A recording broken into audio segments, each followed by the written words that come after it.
Halo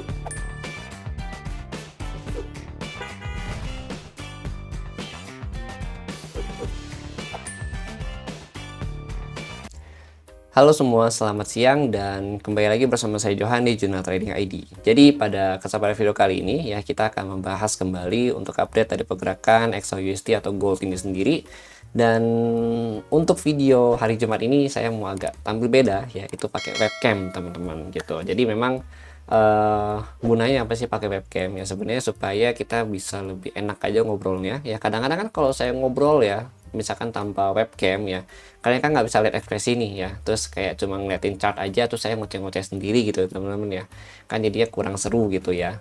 Makanya ini saya tampilkan webcam supaya pada saat saya ngobrol dan chartnya diem ya, ini kan chart diem nih ya, saya ngobrol gitu, jadi kalian bisa lihat nih, oh ya kalau saya tuh lagi ngobrol sama kalian gitu teman-teman, dan lagi menjelaskan gitu. Dan pada saat saya menjelaskan dengan menggunakan webcam juga kan jadi bisa lihat ekspresinya dan bisa lebih dipahami juga teman-teman ya. Saya mau peragain pakai tangan ya, begini-begini juga lebih enak gitu ya teman-teman. Oke, tapi sebelum kita lanjut ya untuk analisa gold di hari Jumat ini ya, di siang hari ini saya ambil di update di 11.52 ya, atau sekitar jam 12 siang ya saya update.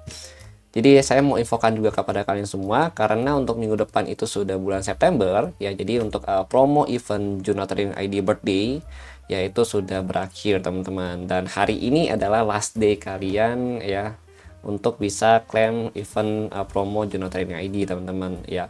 Kemudian untuk pendaftaran kelas batch 9 ya, batch 9 dan juga batch 10 itu sudah close ya. Kenapa? Batch 9 ini sudah jalan ya dari 2 minggu lalu ya. Kemudian untuk batch 10 itu sudah full teman-teman gitu. Jadi batch 10 sudah diisi ya. Jadi terima kasih untuk kalian semua yang sudah daftar dan ikut di Jurnal Trading ID Academy ya. Dan niat saya di sana tuh adalah untuk mengajarkan kalian teman-teman gitu, yang ngajarin kalian dan berusaha maksudnya kayak memberikan mentoring yang terbaik lah gitu ya teman-teman, untuk di dunia trading ini teman-teman gitu. Dan jangan berkecil hati ya, nanti saya juga mau adakan lagi kopdar ya di bulan September teman-teman gitu. Jadi di bulan September nanti ada kopdar nih ya, tapi saya masih carikan untuk tempatnya dan juga jadwalnya itu kapan gitu teman-teman. Mungkin saya sih di pertengahan atau enggak di akhir September ya, karena memang masih butuh persiapan dulu teman-teman gitu. Dan saya mau infokan juga ya, untuk kalian sudah daftar di Jurnal Trading Academy untuk yang 10 orang pertama ya, dan juga sudah ikut challenge ya di Jurnal Trading ID event ya birthday ya, yang untuk yang yang poin nomor 1 ya, kalau kalian masih ingat nih, sebentar saya cek dulu. Oke, ini. Nah, di poin nomor 1 ini ya, bagi kalian yang sudah ikut challenge ya, itu nanti akan saya seleksi dan akan saya kirimkan hadiah ya berupa tumbler teman-teman gitu. Tumbler seperti apa? Nih udah saya siapkan. Jadi kemarin kan masih prototype ya, masih contoh. Nah sekarang ini sudah produk jadi teman-teman gitu. Ini udah jadi, saya baru ngambil gitu ya untuk tumblernya. Nah ini nanti tumblernya tuh bentuknya kayak gini teman-teman. Ini udah kayak jualan ya saya. Tapi tenang, saya tenang teman-teman, saya nggak jualan tumbler ya. Di sini ini free untuk kalian semua tumblernya. Dan sini sudah ada emboss ya, logo Jurnal Trading ID untuk tumblernya ya. Jadi ini warna gold ya. Terus tumbler warna hitam teman-teman. Dan yang paling menariknya dari tumbler yang sebelumnya ya, kalau untuk tumbler yang saat ini itu ada parameter LED ya kayak gini. Nah ini ada LED-nya teman-teman. Jadi kalau kalian pakai air panas atau air dingin ya, ini kalian bisa kelihatan suhunya di sini teman-teman.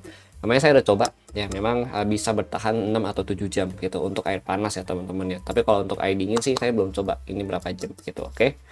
Jadi ini nanti tumbler yang akan saya kirimkan untuk kalian yang sudah daftar akademi dan juga udah isi yang bagian pertanyaan itu ya, yang nomor 1, yang poin nomor 1 itu akan saya kirimkan beginian teman-teman. Akan saya seleksi ya gitu mulai minggu depan gitu teman-teman. Dan nanti akan dihubungin oleh tim saya ya untuk dimintakan alamat untuk pengiriman tumbler ini teman-teman. Dan nanti ya pada saat meet up ya kopdar ya, saya juga mau membagikan satu orang satu ya tumbler seperti ini persis teman-teman, karena saya ordernya cukup banyak gitu ya. Jadi nanti kalian yang ikut kopdar ya akan dapat juga nih tumbler-tumblernya gitu teman-teman. Oke. Dan untuk informasi mengenai kapasitas ya pada saat kopdar nanti ya, karena kan saya juga belum ketemu nih tempatnya gitu ya, kemungkinan besar akan cukup terbatas untuk kapasitas ya teman-teman gitu ya. Nanti mungkin akan saya buka sistem pendaftaran aja ya, dan tenang aja ya, nanti untuk acara kopdar nanti itu gratis dan tidak dipungut biaya apapun gitu teman-teman. Oke lah, sekarang kita mau lanjut ya. Udah selesai nih ya untuk pengumuman di awalnya gitu. Oh iya, karena cukup banyak juga yang tanya saya, Bang, kapan ada live TikTok lagi ya? Itu kalau untuk live TikTok ya. Terus ada juga yang bilang kalau memang kadang-kadang ketinggalan live TikTok ya. Padahal saya juga biasanya kan TikTok itu live di hari Jumat ya. Nah, tapi khusus untuk Jumat ini saya belum bisa live dulu teman-teman gitu, karena memang ada beberapa pekerjaan yang harus saya selesaikan ya untuk minggu ini ya, yang agak deadline ya. Jadi nanti live-nya akan saya mulai lagi di Jumat depan gitu. Jadi nanti untuk update dari TikTok itu akan saya update untuk OI Data seperti biasa, akan saya posting ya di sana. Lalu saya usahakan untuk live itu setiap hari Jumat ya. Jumat itu kalau nggak jam 1 ke jam 2 siang gitu teman-teman. Bukan 2 jam saya live-nya, 2 atau sampai 2,5 jam lah gitu ya teman-teman ya. Nanti kita akan bahas-bahas kayak bahas-bahas trading ya, seputar trading kayak misalkan chart pattern ya kan, terus kita belajar-belajar juga di sana ya kan gitu, dan bisa bahas mapping juga gitu teman-teman ya gitu. Oke, terima kasih bagi yang sudah mendengar pengumuman di awal ya, cukup panjang sebenarnya gitu. Oke, tapi di sini saya mau bahas lagi untuk masuk ke bagian chart teman-teman gitu. Oke, jadi kalau untuk chart ya, di sini saya pakai time frame 4 hours untuk XAUUSD dulu ya. Dan perlu kalian ketahui juga ya, untuk minggu ini ya, itu ada penutupan candle monthly gitu, candle monthly sama candle weekly teman-teman ya, karena untuk minggu depan itu sudah masuk bulan September ya. Coba kita cek dulu. Oke, ya bulan depan udah masuk September, tanggal 2 ya, 2 September. Jadi ini memang closing monthly-nya dia. Dan perlu kita pantau ya untuk monthly. Ini bentar, saya cek dulu. Nah, ini monthly ini ya, selama dia bisa bertahan ya, maksudnya di atas 2500 lah closing lah, kalau kita lihat ya, itu dia masih mencetak close di new height yang baru teman-teman gitu. Jadi kalau dia mau close di nggak membuat new height yang baru ya, dia harus turun malam ini gitu ke minimal di bawah 2445 gitu teman-teman, baru nanti bentukannya adalah doji seperti ini untuk monthly-nya gitu. Tapi kan kayaknya ekstrim ya, cukup ekstrim ya kalau dia mau turun ke sana gitu teman-teman ya. Ini bayangin nih, kalau misalnya dari sini kita cetak ke sini itu sekitar 6% penurunannya gitu teman-teman. Jadi kalau saya lihat memang 2,7% ya, 2,7%. Jadi kalau kita lihat memang kalau memang mau ekstrim dia turun atau closing di bawah 2445 ya, itu dia perlu turun sebesar 2,7% gitu dari yang harga saat ini di 2512 gitu. Cuma bisa nggak sih? Sebenarnya bisa-bisa aja, nggak ada yang mustahil di gold ini ya. Gold pokoknya nggak ada yang mustahil gitu, semua bisa terjadi gitu ya. Cuma memang ekstrim aja gitu penurunannya pastinya gitu ya teman-teman. Lalu kalau untuk untuk weekly ya, weekly ini dia juga kalau misalkan untuk hari ini ya, dia bisa closing di atas 2510 ya, itu juga nanti bisa close di atas new height yang baru lagi teman-teman gitu.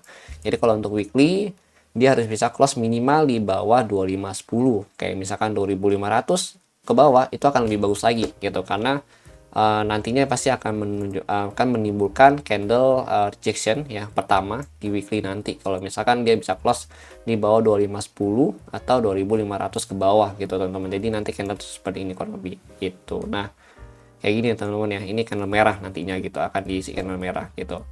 Nah ini nanti adalah candle rejection pertama gitu ya, dari beberapa minggu yang lalu gitu, dari dua minggu yang lalu gitu teman-teman. Nah ini kan doji, yang minggu kemarin doji, minggu ini juga doji gitu. Dan kalau kita lihat juga memang di daily-nya dia ya, di sini itu dia juga sideway ya, dia akumulasi lebih tepatnya ini ya, dia akumulasi.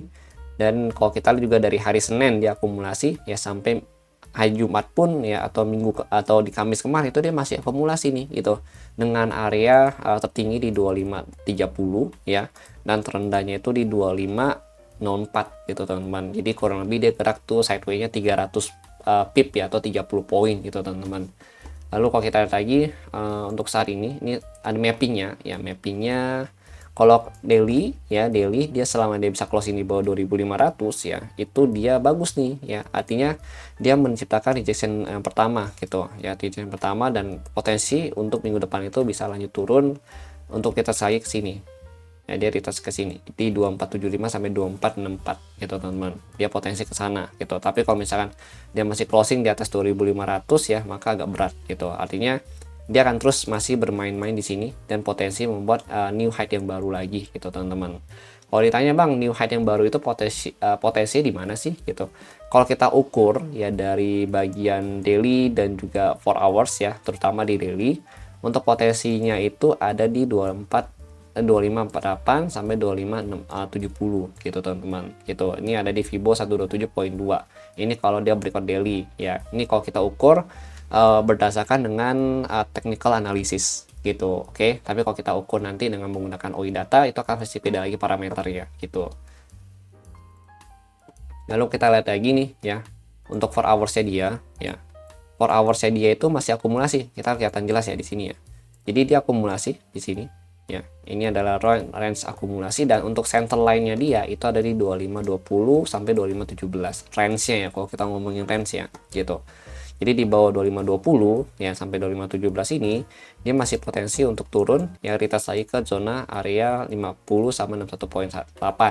Itu di 2501 ya sampai 2508 teman-teman gitu. Itu untuk range supportnya dia saat ini ya, dengan area support terendah itu di 2494 atau di 38.2 gitu. Lalu untuk area resisten ya, resisten sih nggak banyak perubahan ya, ini di 24 sampai 2531 untuk resistannya dia teman-teman. Di sini ada dua gitu ya, atau kita sebutin sebagai range ya dari resisten dari current ATH-nya dia teman-teman. Ini kalau kita ambil dari 4 hours-nya dia.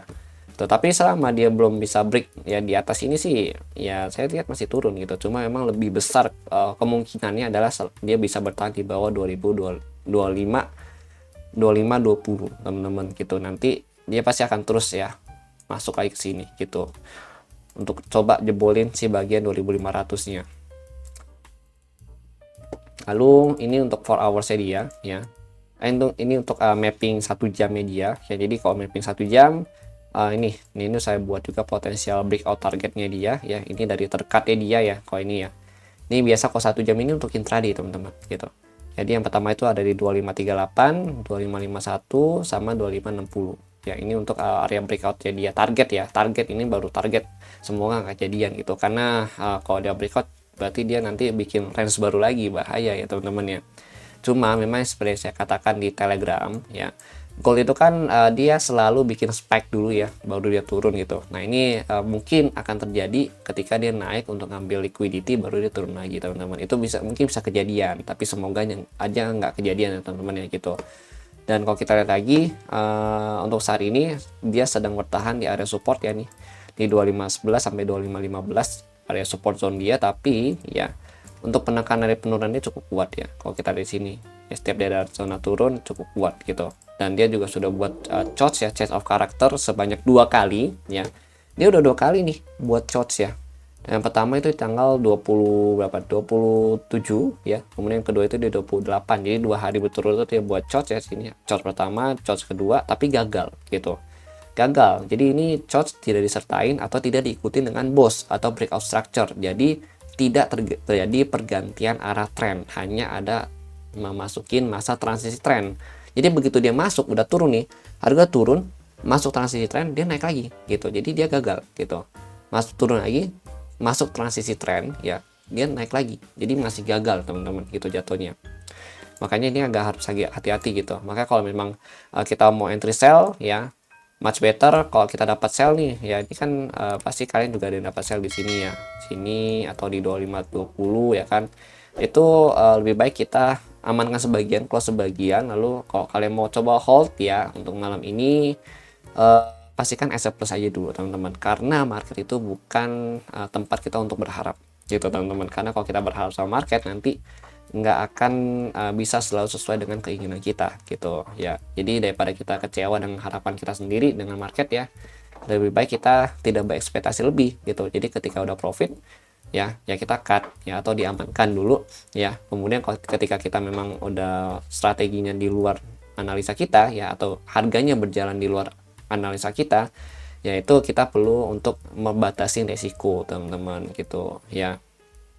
Oke, kemudian untuk sekarang sih saya masih nyari sell ya, selama dia masih belum break. Ini zona sell pertama, ini zona sell pertama, ini zona sell kedua gitu ya. Jadi memang ini bukan zona sell kedua ini, tapi zona sell kedua saya itu di sini, dan zona sell ketiga saya di sini teman-teman. Nah ini dia 3 zona sell ya, tapi untuk yang ini saya belum akan sell dulu ya sampai dia bisa ngebreak di bawah 2510 gitu. Kalau dia belum bisa ngebreak di bawah 2510, saya nggak akan sell gitu. Itu pun 2510 saya mesti tunggu konfirmasi lagi di M15 gitu, baru bisa cari sell point gitu. Kalau misalkan dia udah breakout tapi M15 nggak ada konfirmasi sell, maka saya nggak akan sell gitu teman-teman. Oke.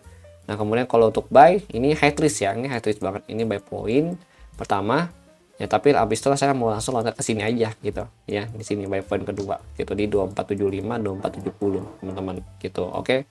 Nah kenapa nggak ambil di sini bang? Nah ini terlalu riskan ya, memang bisa, cuma riskan teman-teman gitu. Mungkin saya akan coba pantau buy itu di 2480 mulai lihat di sini gitu. Kalau ini high risk gitu teman-teman, high risk dari zona last rejectionnya dia gitu. Sini sih saya nggak begitu recommended ya gitu, paling saya recommend itu ada di sini 2480 sampai 2470-an gitu. Oke, karena secara resiko lebih kecil, apalagi di 2475 sampai 2470 ya. Ini adalah area breakout dari area intraday-nya dia nih ya, ini intraday dia, terus ini RSI rejection dia cukup kuat gitu teman-teman. Oke, jadi itu sih ya. Kemudian kalau untuk news ya, news hari ini yang pertama dari euro ada ya. Euro itu jam berapa nih? 16.00 ya, jam 4 sore ya untuk euro. Kemudian ada core PCE price index ya di sini di jam 19.30 untuk USD ya. Ini kalau kita lihat dari 2,6 ke 2,7 ya cukup bagus ya, ada peningkatan gitu kalau dari forecastnya ya, tapi kita mesti lihat dulu nanti hasilnya gimana gitu. Lalu ada dari Chicago PMI ya di 2045 ya, ini dari 45.3 ke 45.0, ini agak negatif sebenarnya. Lalu ada dari Michigan. Nah, Michigan mungkin kalau kalian di investing itu bintang 2, tapi kalau misalkan di aplikasi FX Books ya, itu dia masuk ke dalam kategori high risk teman-teman gitu. Michigan itu consumer expectation ya di sini dari 68.8 ke 72.1, dan memang ekspektasi konsumer untuk Amerika sendiri cukup bagus gitu, dengan mungkin penurunan suku bunga ya, turunnya inflasi, ekonomi jalan ya kan, terus ditambah lagi suku bunga juga mau diancang-ancang turun. Jadi konsumer ini bisa punya ekspektasi lebih ke US gitu teman-teman. Oke, jadi gitu ya.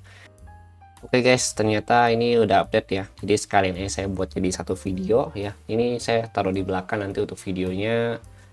Lalu kalau kita lihat memang untuk OI data hari ini ya, itu masih imbang-imbang ya, belum ada yang begitu signifikan. Tapi yang jadi perhatian saya di sini adalah di 2560 teman-teman. Ya 2560 ini cukup padat ya di 1152 gitu teman-teman. Lalu ada lagi di 2540 ya, ini di 227, kemudian ada lagi di 2525 teman-teman, ini 243 teman-teman gitu. Nah tapi sebelum kita lanjut ya untuk bahas targetingnya, kita lihat dulu untuk harga open gold ya hari ini tuh di mana gitu. Jadi kalau hari ini dia open di 2520 teman-teman, berarti kurang lebih di sini ya 2520 2525 ya. Berarti target di bawah 2520 itu ada 2510 ya, kemudian 2500 ya 2500, dan ada lagi di 2490 teman-teman. Lalu untuk extreme movement dia, penurunan dia itu bisa sampai ke 2460 gitu teman-teman. Kenapa? Karena sini bagian sini ada put money-nya itu cukup banyak ya di 2500 ya teman-teman, 2510 di harga 2460 teman-teman gitu. Dan di atas 2525 2520 itu ada 2525 2540 ya, jadi perhatian utama kita. Lalu target yang cukup tinggi, ya ini cukup ekstrim juga kalau saya lihat ya, di 2560 teman-teman sebagai target highest point-nya dia. Ini juga tadi sudah kita bahas juga ya di ATH dia potensial, ya potensial ATH dia di sini teman-teman.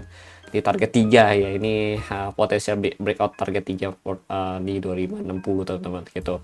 Ya semoga aja gak kejadian teman-teman ya gitu. Oke.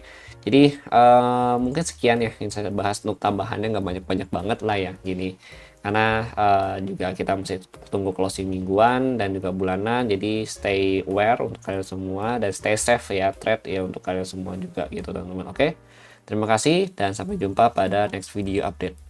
Oke, jadi gitu dulu teman-teman ya yang saya sampaikan. Terima kasih bagi yang sudah nonton dan sampai jumpa pada video berikutnya.